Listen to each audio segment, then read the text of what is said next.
Hola, ¿cómo están? Bueno, les quería hacer este video para explicarles y contarles qué vamos a estar haciendo estas semanas. Esta vez vamos a dividir el trabajo, venimos trabajando cada 15 días, esta vez lo vamos a hacer cada una semana.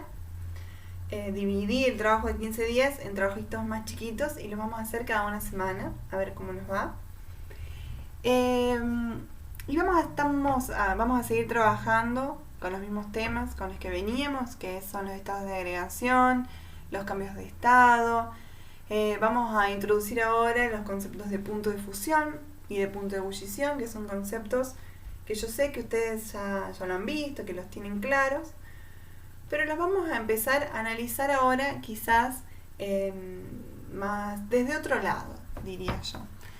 Porque lo que nos va a interesar hacer ahora es empezar a trabajar con una herramienta que utilizan mucho los científicos, utilizan mucho la ciencia para explicar sus resultados, para organizar sus resultados, para comunicarlos, para poder analizar los resultados obtenidos, que son los gráficos. Vamos a ver un gráfico en particular, que son gráficos de ejes cartesianos, y en particular vamos a ver las curvas de calentamiento.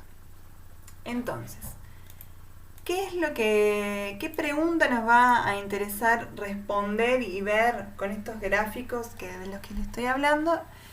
La pregunta es ¿cómo varía la temperatura de una sustancia en función del tiempo? Uno podría pensar que si a una sustancia se le entrega calor, la temperatura, ¿qué va a hacer? Va a subir a medida que pase el tiempo. En cambio, si uno le saca calor a una sustancia, ¿qué va a pasar con la temperatura? Y va a disminuir a medida que pase el tiempo. Bueno, vamos a ver qué es lo que nos dicen los gráficos. Esta semana nos vamos a dedicar a leer los gráficos cartesianos que les digo, y la semana que viene vamos a empezar a hacer gráficos nosotros. Antes quería pasar por algunos conceptos, que estos son los que les pido en la guía, pero me parece importante que los tengamos claro y sobre todo que empecemos a utilizarlos de esta manera en nuestras explicaciones, empezar a incorporar estas palabras. Vamos a referirnos a cambios de estados progresivos, a aquellos estados que para llevarse a cabo requieren el aporte de energía, es decir, aquellos que suceden cuando les entregamos calor. ¿Cuáles son? La fusión, es decir, el pasaje de sólido a líquido, la vaporización, es decir, el pasaje de líquido a gaseoso, y la volatilización, es decir, el pasaje de sólido a gaseoso. En cambio, los cambios de estados regresivos son aquellos que liberan energía, generalmente en forma de calor. Es decir, cuando suceden cuando algo se enfría. Por ejemplo, la condensación, que es el pasaje de estado gaseoso a líquido. La solidificación, que es el pasaje de estado líquido a sólido. Y la sublimación, que es el pasaje de estado gaseoso a sólido. El punto de fusión la vamos a definir como la temperatura en la que una sustancia pasa de sólido a líquido, si es que estaba en sólido, o de líquido a sólido, si es que estaba en líquido. Es decir, en el punto de fusión van a estar conviviendo en la sustancia el estado líquido y el estado sólido. También podríamos decir que el punto de fusión es la máxima temperatura a la que podemos encontrar una determinada sustancia en estado sólido. Veamos esto con un ejemplo. El ejemplo más común, porque lo usamos todos los días y porque además lo congelamos y lo hervimos todos los días, es el agua. El punto de fusión del agua es 0 grados. Entonces podríamos decir que 0 grados es la máxima temperatura a la que podemos encontrar al agua, en este caso, en estado sólido. Esto siempre en condiciones normales de presión. Pero nosotros no podríamos encontrar agua sólida y hielo a 1 grado. El agua se derrite, se descongela, el hielo se derrite y se descongela a los 0 grados. No hay forma de encontrar en condiciones normales de presión agua sólida a 1 grado, por ejemplo. Lo mismo con lo que dice abajo. Dice, es la mínima temperatura, el punto de fusión, es la mínima temperatura a la que podemos encontrar una sustancia en estado líquido. Pensemos de nuevo en el agua. Es decir, los 0 grados es la mínima temperatura en la que podemos encontrar agua en estado líquido. Si ya pensamos en menos 1 grado, el agua ya estaría congelada. Lo más importante del punto de fusión, y lo que vamos a ver ahora, es que en realidad en el punto de fusión están conviviendo estos estados, sólido y líquido. El punto de ebullición, en cambio, es la temperatura en la que una sustancia pasa de líquido a gaseoso o de gaseoso a líquido, si es que la sustancia estaba en gaseoso. El punto de ebullición va a ser aquella temperatura en la que conviva una sustancia determinada en estado líquido y gaseoso. ¿Por qué estamos diciendo una sustancia determinada? Porque cada sustancia tiene su punto particular de punto de ebullición y punto de fusión. ¿Sí? Cada sustancia ebulle y se congela a una determinada temperatura. En relación al punto de ebullición, podríamos decir, pensemos en el punto de ebullición del agua, para ponerlo como ejemplo, que es 100 grados centígrados, que 100 grados centígrados es la máxima temperatura a la que podemos encontrar al agua en estado líquido. Es decir, yo no puedo encontrar agua líquida en condiciones normales de presión a 101 grados, porque ya está toda gaseosa. El agua ya se ha convertido en vapor de agua a los 101 grados. ¿Sí? Y por otro lado, pensemos que 100 grados centígrados es la mínima temperatura a la que podemos encontrar una sustancia en estado gaseoso. En este caso el agua, como ejemplo que pusimos. Pero lo importante del punto de ebullición, entonces, es que a esa temperatura van a estar conviviendo el estado líquido y gaseoso. Y otros dos conceptos que me interesa que los podamos entender como dos cosas distintas, porque no son lo mismo y que por ahí sí lo usamos como cosas indistintas, es calor y temperatura. El calor es una energía. Es el calor. Cuando nosotros decimos que le entregamos calor, entonces las partículas empiezan a tener mayor energía cinética, en realidad lo que sucede es que el calor se transforma en las partículas en energía cinética. Eso es el calor. Ahora, ¿cómo mido ese calor? Con la temperatura. Y el instrumento es el termómetro. Pero la temperatura es la forma que usamos para medir esas variaciones de calor, para saber relativamente cuánto calor tiene una sustancia o un cuerpo. Bueno, ahora el tema que les comentaba al principio, que son las curvas de calentamiento, que son gráficos de ejes cartesianos, que lo que me permiten hacer es establecer y ver una relación. En este caso entre dos variables que van a ser la temperatura y el tiempo. Nosotros nos va a interesar, yo les dije que la pregunta inicial era cómo varía la temperatura de una sustancia en función del tiempo. Y a esta pregunta la vamos a ver respondida en los gráficos, a ver qué nos dicen los gráficos. Un gráfico de ejes cartesianos sería algo así. Estos serían los ejes cartesianos. Nacen en este punto, este se va a crecer para allá y este va a crecer para allá. En nuestras curvas de calentamiento, estos serán los ejes. Lo primero que tengo que hacer, leer y ver y estar muy atento y atenta, es a qué variable está graficando, me está mostrando cada eje. En las curvas de calentamiento que vamos a ver, en este eje siempre vamos a poner la temperatura y siempre es necesario poner en qué unidad de medida tengo la temperatura, porque podrían, si no son grados centígrados, podrían ser Fahrenheit, Kelvin. Entonces es importante poner la unidad de medida. Y con lo mismo con el tiempo. Puedo medir en segundos, en horas, en minutos. Es muy necesario poner el tiempo. Y luego colocaría en cada eje como una regla que me va a permitir después ubicar mis resultados. Y esta regla, lo mismo que las reglas que usamos para medir longitudes, tienen que estar hechas a escala y equidistante. ¿Qué significa? Yo no puedo medir si del 0 al 10 hay esta distancia, del 10 al 20 siempre, digamos, cada 10 siempre tiene que haber la misma distancia.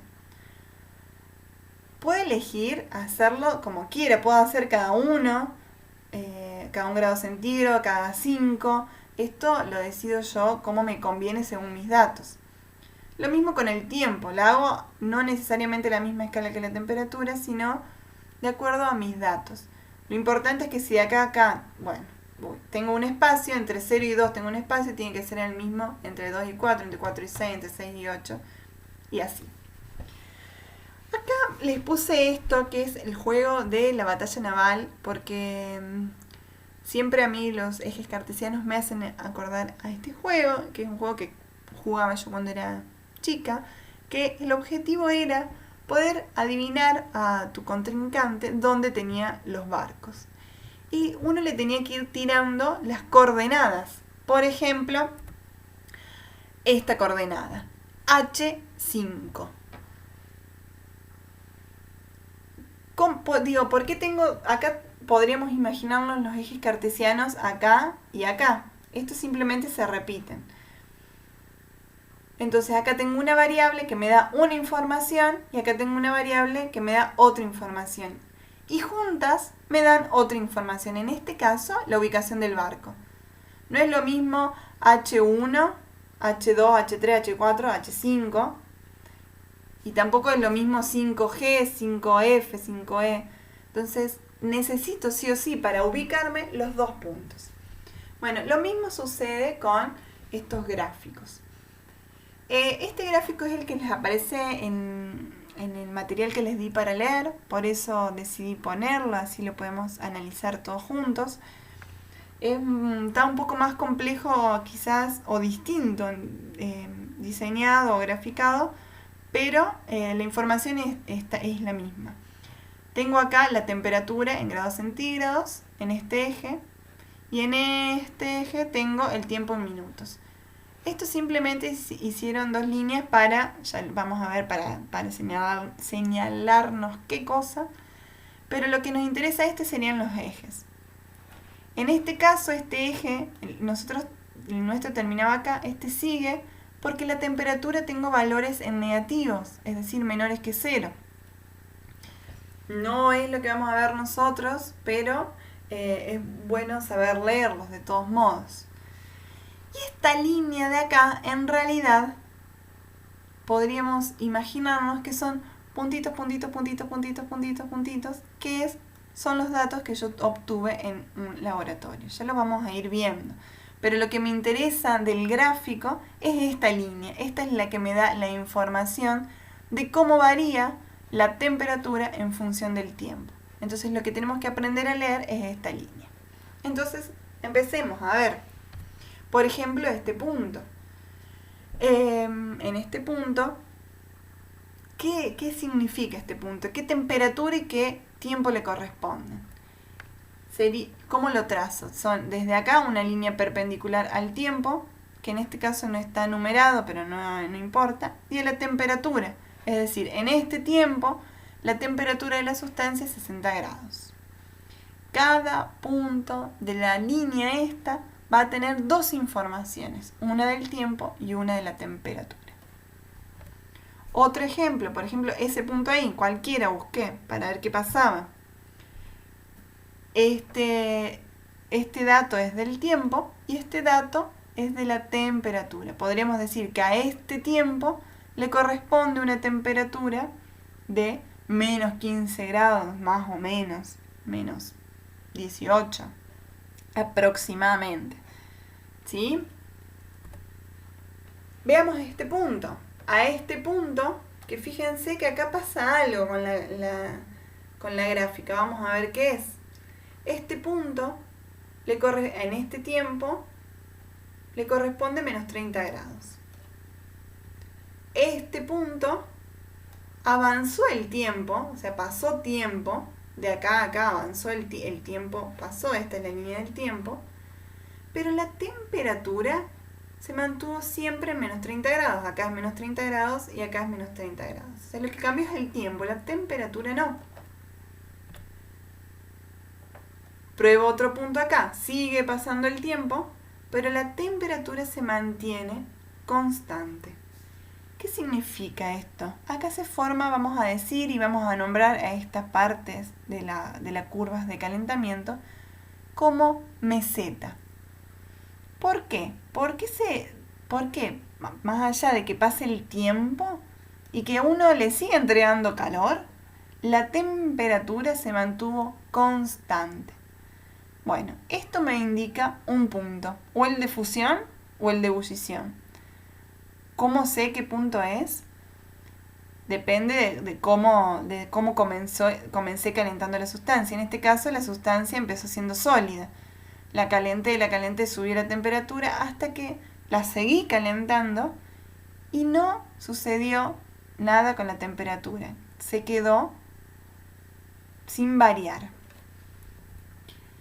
En este momento, ¿qué está pasando? En realidad, el calor, en vez de aumentar la temperatura, lo que está haciendo, se está usando esa energía para transformar todo el sólido a líquido. Y en este momento están conviviendo el sólido y el líquido.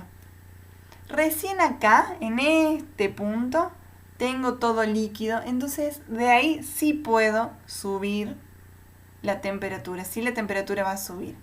¿Y por qué? Acá tengo sólido y líquido. Al líquido no lo puedo tener más abajo que esta temperatura, porque habíamos dicho que el punto de fusión es la mínima temperatura en la que se puede encontrar un líquido y la máxima en la que se puede encontrar un sólido. Entonces, hasta que no se transforme el sólido, todo en líquido, no va a poder subir la temperatura. Lo mismo acá. Avanza el tiempo y la temperatura se mantiene constante, es decir, el punto de ebullición, en este caso, es 60 grados de esta sustancia. Y acá van a estar conviviendo el líquido y el gas. ¿Por qué? Porque el punto de ebullición es la máxima temperatura en la que puede estar un líquido. Entonces, hasta que no se haya transformado todo el gas, no puede aumentar. ¿Sí? Veamos qué pasa acá. Este punto apenas terminó de pasarse todo sólido a líquido. En este tiempo la temperatura es menos 30 grados. Avanza el tiempo y ahora la temperatura es más o menos menos 15 grados. Avanza el tiempo y la temperatura serán, no sé, menos 5, menos 7 grados. Lo ideal sería hacer todo lo más prolijo posible. Es lo mejor que me sale desde la computadora, pero lo ideal sería hacer todas las rayas lo más perpendiculares posibles, ¿no? Y derechas posibles. ¿Qué pasa en estas zonas? Si estas eran de meseta, estas son de pendiente, porque a medida que aumenta el tiempo, la temperatura va a aumentar. Y esto sucede cuando tengo la sustancia o en estado líquido, o todo en estado gaseoso, o todo en estado sólido. Bien, esto era lo que les quería comentar por ahora. ¿Dónde estoy yo? Bueno, esto era lo que les quería comentar por ahora y esta información les va a servir para hacer la primera parte de la actividad, que tiene que ver con la lectura de gráficos. Y la semana que viene vamos a empezar a ver y a tratar de hacer estos gráficos, y ahí seguro se nos van a aclarar muchas otras dudas. Que tengan una buena semana, espero que anden bien. Hasta luego.